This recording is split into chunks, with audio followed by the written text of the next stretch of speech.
بسم الله الرحمن الرحيم. عن أنس رضي الله تعالى عنه قال قال رسول الله صلى الله تعالى عليه وسلم في الحديث: أنا أول من يقرع باب الجنة. رواہ مسلم۔ نبی کریم صلی اللہ علیہ وسلم نے ارشاد فرمایا،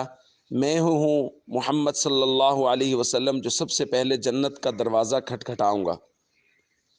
دوسری روایت میں نبی کریم صلی اللہ علیہ وسلم نے ارشاد فرمایا، آتی باب الجنت یوم القیامہ، میں قیامت کے دن جنت کے دروازے کے پاس آؤں گا، فاستفتح، اور میں اس کو کھلوانے کے لیے اس کو کھٹکھٹاؤں گا، فیقول الخازن، خازن کہے گا یعنی جنت کا دربان کہے گا، من انت، آپ کون ہیں؟ فاقول، میں کہوں گا محمد صلی اللہ علیہ وسلم، فیقول، وہ کہے گا، بک امرت لا افتح لاحد قبلک، آپ کے بارے میں ہی مجھے حکم دیا گیا تھا کہ میں آپ سے پہلے کسی کے لیے جنت کا دروازہ نہیں کھولوں۔ دوستو، ہمارے آقا حضرت محمد کریم صلی اللہ علیہ وسلم سب سے پہلے حضور ہی جنت کا دروازہ کھٹکھٹائیں گے، اور اللہ نے ہمارے آقا صلی اللہ علیہ وسلم کے لیے ہی یہ اعزاز رکھا ہے کہ خازن کہے گا کہ آپ سے پہلے کسی کے لیے بھی جنت کا دروازہ کھولنے کی اجازت نہیں دی گئی تھی، یعنی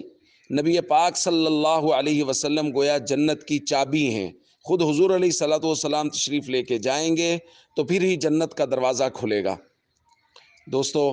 اللہ نے ہمارے اوپر کتنا بڑا احسان کیا ہے کہ ہمارے آقا حضرت محمد کریم صلی اللہ علیہ وسلم کی امت میں ہمیں پیدا کیا ہے۔ یہ بہت بڑا اعزاز ہے، اور میں کہا کرتا ہوں جس طرح یہ بہت بڑا اعزاز ہے اسی طرح یہ بہت بڑی ذمہ داری بھی ہے کہ حضور علیہ الصلوۃ والسلام کی امت میں پیدا ہوئے ہیں تو نبی پاک صلی اللہ علیہ وسلم کے مبارک طریقوں کے مطابق زندگی گزاریں۔ جو کام ہمارے ذمے ہیں، فرائض اسلام، ارکان اسلام اور لوگوں کے ساتھ اچھا سلوک رکھنا، ان کو بھرپور طریقے سے ادا کریں تاکہ قیامت کے دن حضور علیہ الصلوۃ والسلام کی شفاعت نصیب ہو اور خدا نخواستہ حضور کے سامنے شرمندگی نہ ہو۔ السلام علیکم ورحمۃ اللہ وبرکاتہ۔